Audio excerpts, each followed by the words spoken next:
the complicated layered bridges that were central to his plan. He'd hoped they would repel the huge ships Echion had used to destroy his people at Saginaw.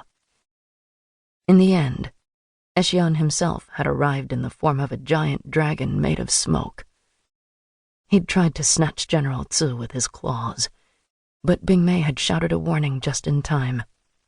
The general had jumped into the water moments before the great dragon opened its maw and spewed an impenetrable darkness. For 3 days, the entire city lay under a shroud so dark that not even a single flame could be lit. The darkness had caused terror and despair. It had blinded the Eagle Throne. And that was when General Tzu realized the reason for it. Echion was planning to attack from the rear, not from the sea. Despite the darkness, the general had marshaled his defenders to the swamps behind Suhui and hidden them in the woods. He'd put fake armor on ordinary citizens and sent them to man the bridges. If he had guessed wrong, they would all have died. But when the darkness had finally lifted, the army of Qiangdao was spotted coming in from behind. His troops lay in wait for them and ambushed them when they reached the river. It was a slaughter on both sides, but his strategy had worked, and they'd sent the invaders fleeing into the wild. On the second day of battle, the killing fog came. But General Tzu had already learned of one of the fog's secrets from Mushi Di, a Qiangdao who had shifted his allegiance. In battling the first round of invaders, the general's men had discovered sigils written in blood on their backs. It was this sigil that protected them from the fog. General Tzu had ensured every soldier and citizen had the mark before the next attack. On his instructions, his soldiers had dropped to the ground, one by one, as the fog touched them, pretending it had done its evil work. But that trick could likely only be used once, for Echion could change the sigil and had done so in the past. When the Qiangdao arrived on their ships and began to enter the streets, General Tzu gave the command to fight.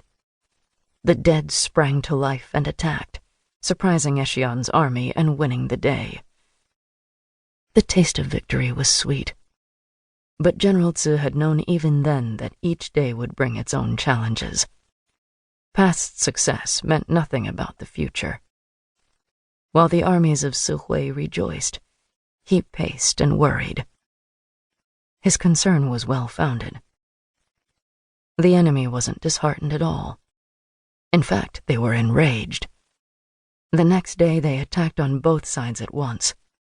The first bridge came down, and the second crumpled quickly thereafter, opening one side of the river. All the survivors had been evacuated to the palace side of the river, but many innocents had perished due to the brutality of the Qiangdao. General Tzu had been wounded on his thigh during the fighting that day, a wound that still grieved him days later. He felt it now, in particular, as he arrived at the palace. The buildings swarmed with soldiers and townsfolk.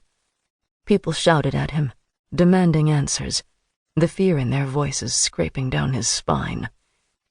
Guards with spears pushed the swelling crowds back, allowing him to pass. The captain of the palace guard, Captain Shan, reached him through the masses. "What news, General?" he asked. The rust of blood was still on his armor.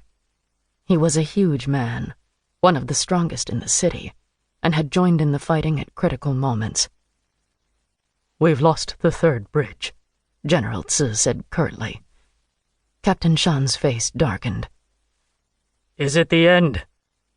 "Hush, man. Too many ears. Bring me to the king.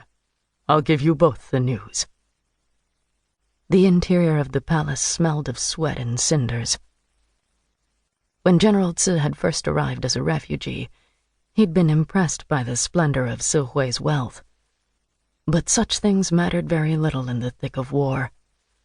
Gold couldn't delay a sword thrust, and silk didn't mop up blood very well. When they reached the throne room, he saw Zhu Mu dressed in his ceremonial armor, a two-handed blade.